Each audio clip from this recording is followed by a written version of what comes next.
Today, I'm gonna talk to you guys about integrity. So first, I wanna ask you two questions, and I absolutely do not expect you to respond, at least not to me, but try and think about them in your head. How much is integrity a part of your identity? And do you consider yourself a person of integrity? For me, since I was a kid, integrity was, I think, one of my defining traits. And the thing that I never thought was worth compromising. And this doesn't mean that I never made mistakes that potentially were a breach in my integrity. I just didn't understand back then that that's what they were. But whenever I would make such a breach, even though I didn't know it back then rationally, I would feel this uneasiness and I wouldn't feel great about myself.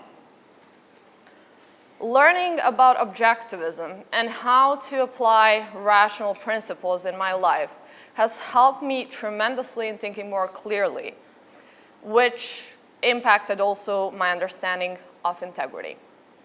So what is integrity? I first want to mention the etymology of the word. It comes from Latin word integer, which means a state of being complete or whole. I'm gonna now mention two relevant definitions for my today's talk. One is Rand's, another is Picos. Both are valid. Rand's definition is that integrity is loyalty to one's own convictions and values. And she said that it is a policy of acting in accordance with one's values, of expressing, upholding, and translating them into practical reality. And then Picos says something a little bit different. He says, it is the virtue of acting as an absolute or rational principle. It is the principle of being principled. And I'm gonna discuss some of the concepts that both of them use in these definitions in a little bit. But I want to first address what the challenges to our integrity are. First, there are our own emotions, especially desire and then fear. Then there's inertia when it comes to, acting according to your own principles.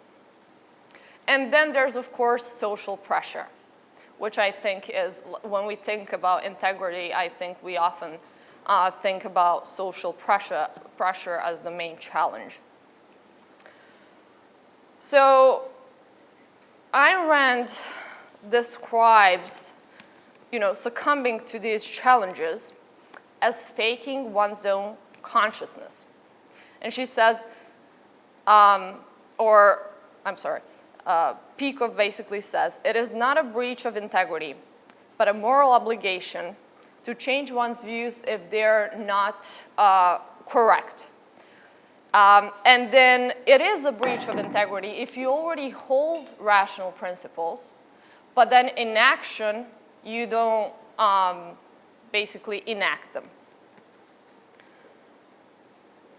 And then he says, Picos says, to defy the right in practice, a person must willfully brush aside his knowledge. He must blind himself to what he already sees and pretend that he does not think what he knows he does. So to have integrity, one needs to hold rational principles.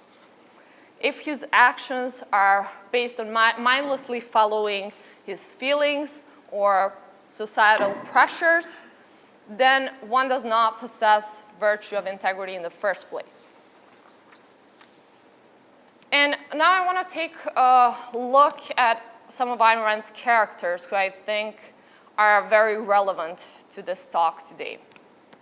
So although Rand's heroes, all of them possess integrity, but when I think about integrity, the first character that comes to my mind is Howard Rourke from the Fountainhead. Throughout the book, if you have read it, I hope that you have, various characters as well as the society in which Rourke lives are trying to pressure him into surrendering his integrity, and they fail at that every time. And just to take one example, Rourke rather chooses to work in a quarry as a physical laborer than betray his principles. But then there are two other characters who I think can be compared to Rourke. First of all, there's Peter Keating, and he's the embodiment, he's the embodiment of a person who doesn't hold any rational principles. So he has basically none to betray because he is guided by what others expect from him, and without a reference to any rational principle. So he needs validation of others for every choice he's making. And then the third character that I want to refer to is Gail Wynand. He is an interesting character. You know, at one point in the book, he befriends Rourke based on some of the shared values that they have. But Wynand has this very unethical approach to life where he does one in his private life and then he does something completely else in his business. And again, I want to give just one example of Gail's actions that are, in fact, a breach of integrity. So once he is faced with losing his tabloid empire, he caves to the pressures, he betrays Rourke, and I think by that act, he actually destroys what's left of his integrity. And I think these three characters are a great illustration of what it means to have integrity, and then what it means not to have it at all, and then what it means to breach your integrity.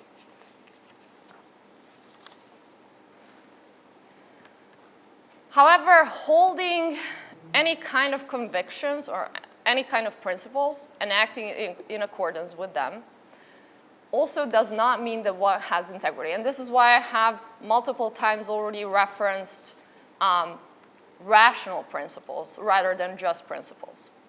So one has to hold rational principles, to act on rational principles, to be considered a person of integrity. Why is that the case? So I think it's important here to kind of recap what values and virtues are according to objectivism. Value is that which one acts to gain or to keep. And then the virtue is the means, the action by which values are kept. And then if you guys read Virtue of Selfishness, which I also hope that you have, but also some other of Rand's works, you know that objectivism holds life as man's highest value and as the standard of all other lesser values.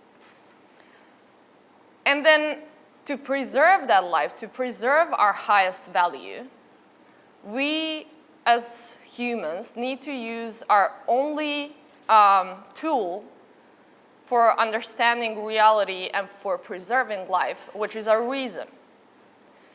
Therefore, rationality and being rational is man's primary virtue, from which all other virtues are derived.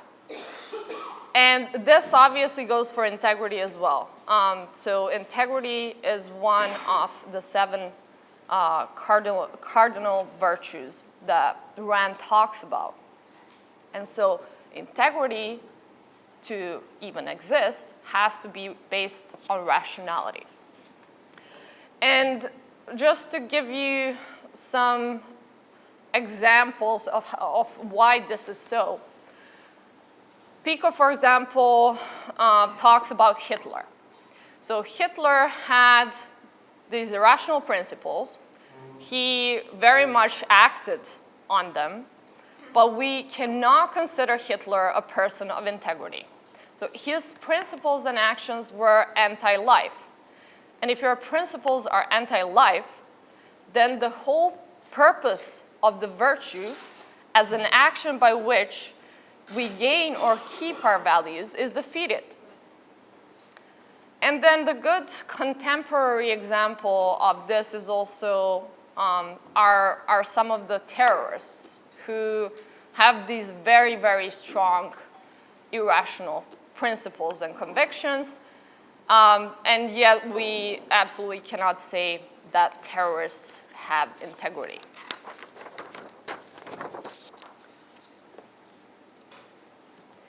Now, I want to talk a little bit about an idea that both Rand and Picos considered one of the most destructive ones to one's integrity, and that's the idea of compromise. I want to ask you, just raise your hands. How many times in your, well, that's not for raising your hands, but have you ever in your life heard that the best way to resolve a disagreement is to find a compromise? Raise your hand. Okay. So this is an issue that is still as relevant today as it was back when Rand wrote about it. And she said about the compromise, a compromise is an adjustment of conflicting claims by mutual concession. So that's the definition that she uses.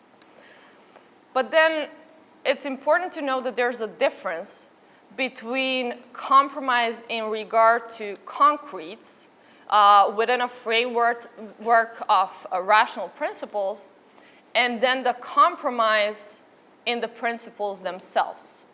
The first one can be absolutely legitimate.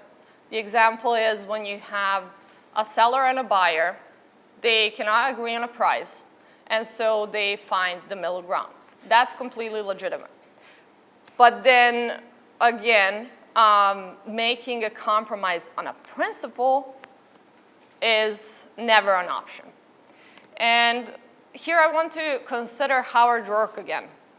Because, again, if you read the book, Roark is asked multiple times throughout the story to modify his designs. Add just some little things sometimes. So imagine if, in the spirit of compromise, Roark conceded to his building designs being altered. Conceding to the pressure and giving up on his principles would have resulted in him losing his integrity. But also notice that if he made that compromise once, he would lose basically any defenses against those kind of asks in the future. And then another example that I think is relevant, and I think it happened multiple times throughout the history, is, for example, let's take a classical liberal party.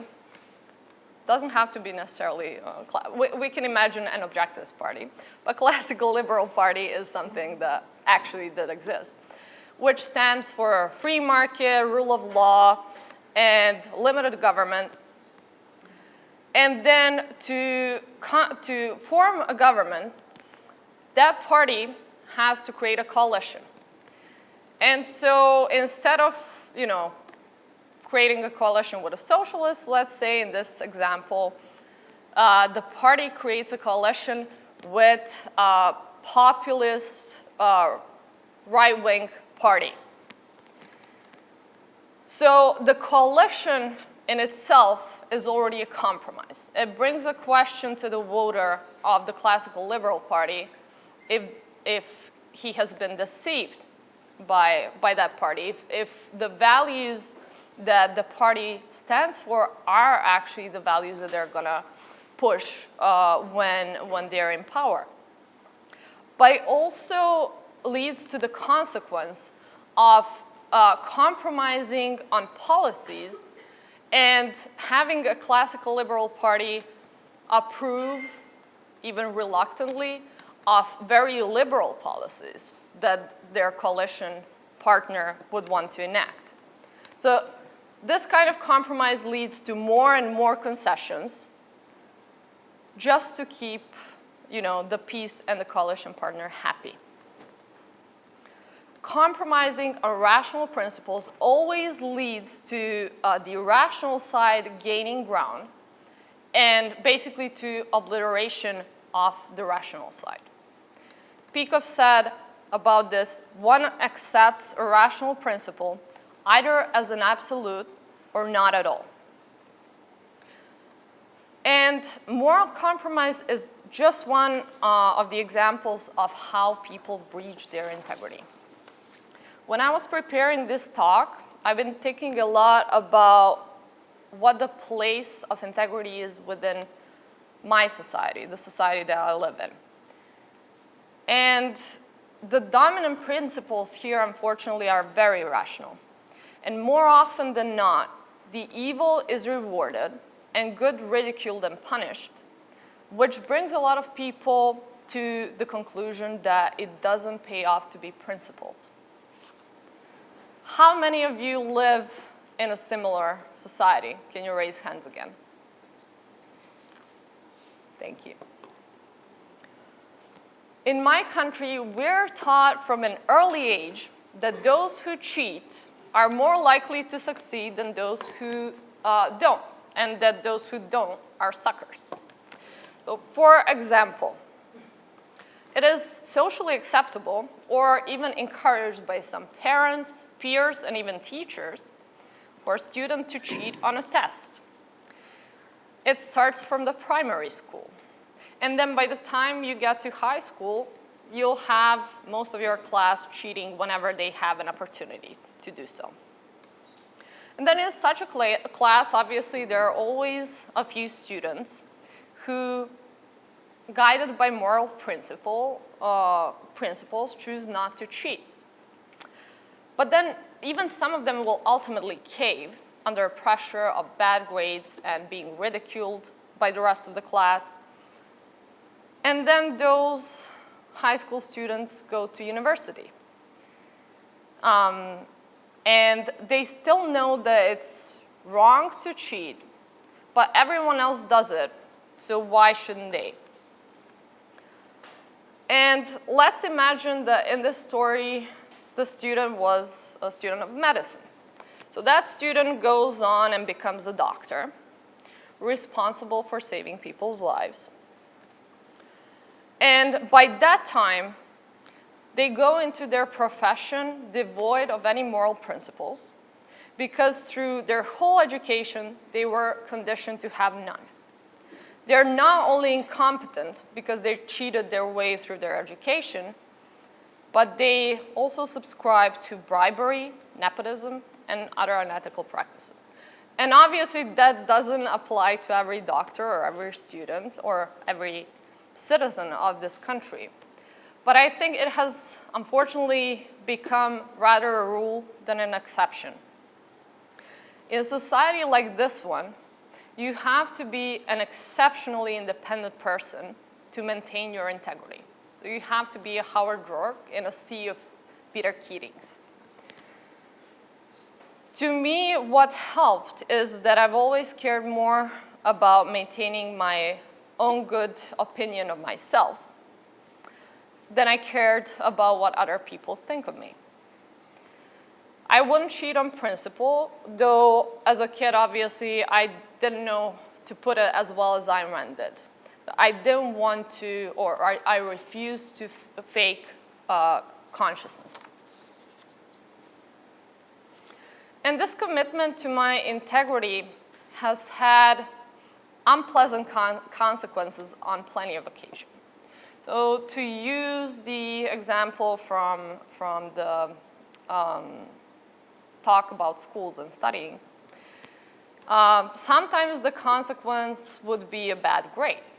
And at other times, I would lose a friend whose irrational principles were incompatible with my own. Now, as a grown-up with a job, for the same reason, I broke some of the business partnerships that I had on principle. But when thinking about integrity, it's important to think long term, to have in mind the whole span of your life, and then consider the consequences of any breach in your integrity on that long-term picture. Ultimately, all of those short-term unpleasant consequences have paid off in the long run. And that brings me to my last and kind of a long point. I mentioned at the beginning of this talk that I did make mistakes that could be considered a breach of integrity without realizing it in that moment. So I want to tell you what that was all about. A few months ago, I read this very popular book called Atomic Habits by James Clear. It's a wonderful read, and if you haven't read it already, I highly recommend it. It really helps you abandon your bad habits and integrate good ones in your life. And in the book, one of the things that was interesting to me, Clear mentions that every year he writes his integrity report. So what is his integrity report? He basically lists his core values and assesses if he has been living in accordance with those values. And then when he writes the integrity report, he asks himself 3 questions. First one is, what are the core values that drive my life and work? Then the second one is, how am I living and working with integrity right now? And the third one is, how can I set higher standard in the future? And I think this is a really good exercise, which I admit I haven't tried yet. But it brought me to thinking about how our habits relate to our integrity. And is there any relationship at all between them? So let's return now to Picos' definition of integrity, which says, integrity is the virtue of acting as absolute or rational principle. And then one of the definitions of a habit that I found describes it as a routine that is practiced regularly.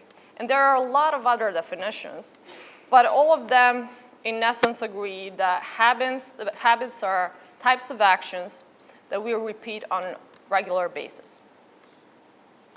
Being practiced on a regular basis, our habits are essential, enormously important part of our lives. So having good habits will in the long run lead in your life to positive outcomes, and having bad habits will ultimately lead to negative outcomes. And then again, when we're thinking about habits, it's crucial to consider the long-term picture and to choose, modify, or abandon our habits based on how they affect that long-term picture. And as with every other action that we take, our habits should reflect our rational principles. So this is where we can understand the relationship between our habits and our integrity. Having bad habits, and I mean, by the end of this speech, you might hate me. Having bad habits like regularly eating unhealthy food, smoking, binge watching TV shows, that's very popular right now, excessively playing video games and not as a profession, or abstaining from good ones, like, for example, working out, then reading, or even going to regular medical checkups. They don't only negatively affect the quality of your life, and they do that. If you have integrated the rational principle that your life is your ultimate value, then choosing bad habits, knowing that they will, in the long run, have a negative effect on your life is to breach your integrity. If you allow your emotions to choose your habits instead of your own reason, if you disconnect your habits from the rational principles that you hold, then you are giving up your integrity. And this may be a very uncomfortable thing to think about, because if not all of us, and I assume all of us here, think of ourselves as individuals with integrity. But our habits may not actually reflect that.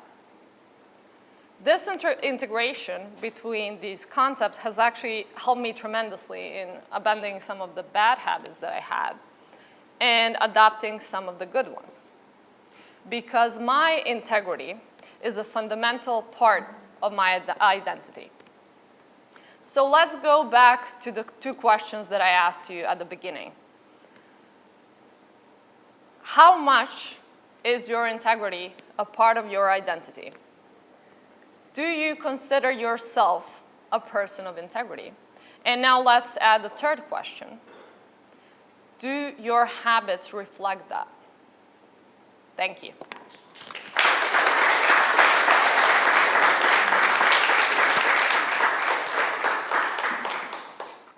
So you're a person of integrity, you're a hard walk, what have you. When are you no longer a person of integrity? Like, would it be one breach, one massive breach, several big breaches, a habit develops? Like, where is there a cut? Yeah, I mean, when it comes to habits, like with habits, it's important that it's repeated and common action that you repeat, if not on a daily basis, then very often. So if you do something like smoking occasionally, or I don't know, having a glass of wine, I don't think that is kind of a huge breach in your integrity. I don't think that entails a breach. It would be obviously be better not to do unhealthy stuff. But if you do something as a habit on a regular basis, then I absolutely think it is a breach of your integrity. So there is the difference in scale, I guess, between things that you do occasionally and things that you do as a habit. Hopefully that, yeah. According to the RAND, what role does integrity plays in an individual pursuit of self-interest? Okay. And how does it relate to the concept of rational egoism? Yeah, so as I mentioned, integrity is one of the 7 cardinal virtues in objectivism. So not having integrity very much disqualifies you from being a moral person or reaching moral perfection, which, is something that we should strive for and that is absolutely achievable. So this is, I think, the response to your first question. And then the second, how it relates to rational egoism. Well, to be selfish, to be rationally selfish, you have to also be a person of integrity. If you do things that are something that society asks of you, or something that is an action in accordance with your emotion and not your reason, that's not being rational egoist.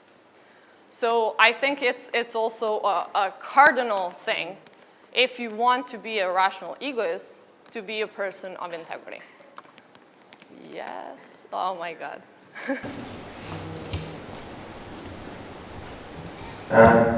It's working now.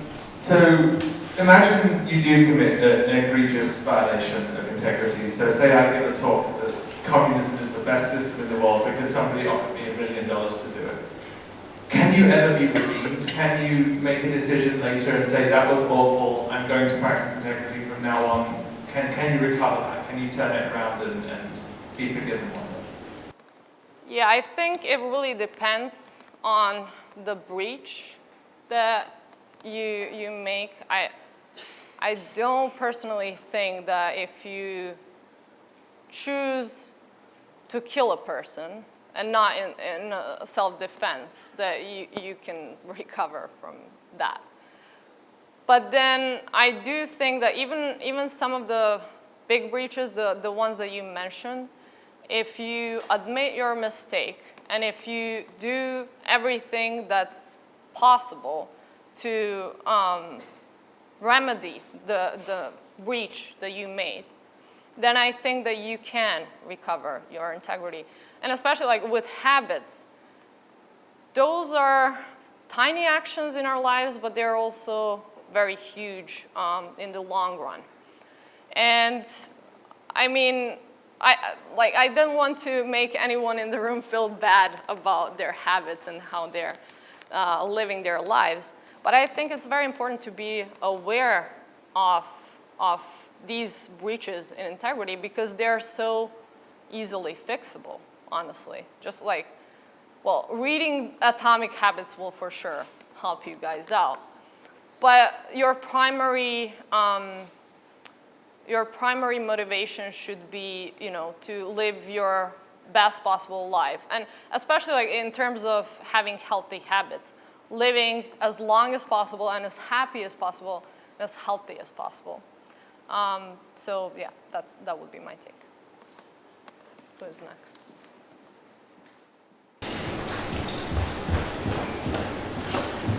So if I heard you well in the beginning, you said something that before you learned all these ideas about integrity, sometimes you breached your integrity and you couldn't articulate it, but you felt it, right?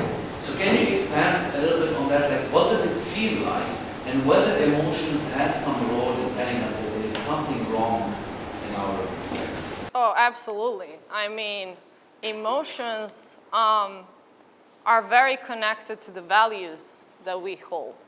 And then when we breach those values, even when we're not necessarily conscious of it, I was a smoker for many years. Didn't feel necessarily bad every time, every day throughout the 10 years that I smoked. But, once I decided to quit, and when I would return to the habit, it would make me feel really bad because I felt as if I failed at something, and more importantly, as if I betrayed myself in a way. And so my emotions were basically telling me that my principles, my values, and my actions are not really matching up. And yeah, I've had a number of bad habits, or didn't have some really important ones. And so becoming aware not of what that feeling basically is, what it is a response to, changed my mindset. And so this is why I wanted to share it with you guys. Thank you. My question is like in the book of the Fountainhead, when you're born as a hoarder, it's easy paying the Fountainhead and paying the primary source and not going to the compromises as you are the primary one. But in real life, do you think there is a situation when you compromise, but not become the secondary source, but becoming the Fountainhead itself in real life in situation? Can you clarify that? Like in book and theories, it's written that you are hoarder. What's written and what you are doing is the primary source, what is given into for you to understand. And it's easy to think that what he is doing in his project, for instance, is something that is like given from him as a gift and what he sees as an idealistic view of the architecture or in any cases. But in our work, can it be like when we are making compromises in our real life, we can become become the Fountainhead is not secondary. Yes. So is it realistic not to compromise? Yeah. Not to compromise with it? Sometimes you. Yeah, absolutely. I mean, Rand wrote her books imagining the world as it could be and as it should be. And the could be part is very important because she based the books on her philosophy and the novels on her philosophy.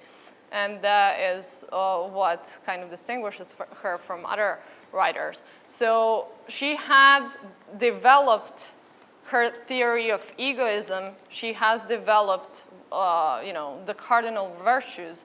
She has developed all of this when she had written Atlas Shrugged, and I mean, kind of when she wrote The Fountainhead. But yeah, absolutely, that's the whole point of the books, is that we all can be Howard Roark. It's the kind of society that we live in today that is telling us that you cannot be perfect. And I mean, that could also be discussed, what it means to be perfect. But you absolutely can be morally perfect. And then the society also tells you, you have to make a compromise. But then, what you asked, I think it's maybe sometimes hard to distinguish between what compromising the concrete within the rational framework is, and then compromising your own principles. And once you learn how to distinguish those, it will become very clear that if you compromise on the principles themselves, then you're not only compromising your integrity, you are probably making your life worse.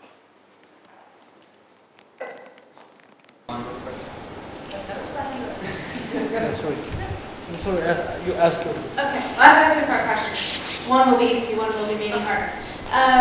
The first part is, you're talking about changing your mind when you have no evidence or when you need to. How do you know that you're changing your mind to be more in accord with how you want to be and how you should be, and as opposed to when you're changing your mind because of pressure, because it seems like an easier way or something like that. Second part is, I think with politicians and other public figures, we tend to be very critical if they change their mind, and we accuse them of not having integrity. And how do we sort of create a culture that says it's okay to change your mind if you have a good reason for it, but also not encourage politicians and other people to just flip-flop whenever it seems to be convenient for them? Okay, so the first question was about how do you know that the change in your mind is basically based on rational thinking and rational principles, and when is it based on social pressure? Well, I mean, you have to use your reason to figure it out. I don't have a better answer. You can probably, get a response from an authority who knows better than you do, but that would defeat the whole purpose of you being an individual with an individual reason and making your own choices. And that would actually fall under, making decisions based on the social pressure. So yeah, you need to use your reason and figure it out. And I mean, you may make mistakes, but the point is, as I mentioned in the speech, to recognize the mistakes when you make them and to be honest about that. As for the second thing, how do we create a culture? I think it's a big problem that politicians, when they sway in the other direction, it's more common that they sway in a bad direction than in the good one. So I don't know if we should create a culture of encouraging that necessarily. But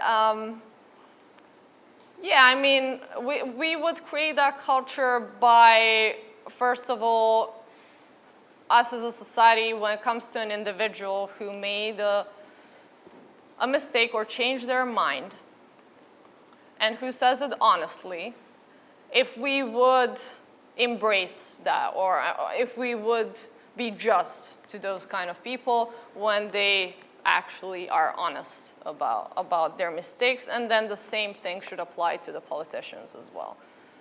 I don't think that's necessarily the case, though. I think, yeah. Actually, I want to ask your opinion in a debate. How clear-cut can principles be, and how clear-cut should principles be in your opinion? Because what I want to ask is, does situation or context change your action? Because you may be put in a situation where your principles feels wrong or puts you in a bad position.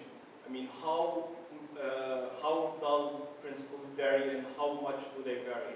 I mean, how clear-cut can they be? I mean, I think the biggest distinction in terms of context is the question of, are we making a choice freely or are we not? So if we're, for example, being pressured by a boss to do something that is against our principles, I don't think that's you being forced to do something. But if you have a gun put to your head, then that very much changes the context. So it's, you cannot apply rational principles to very irrational situations and contexts. So yes, I think there is that distinction.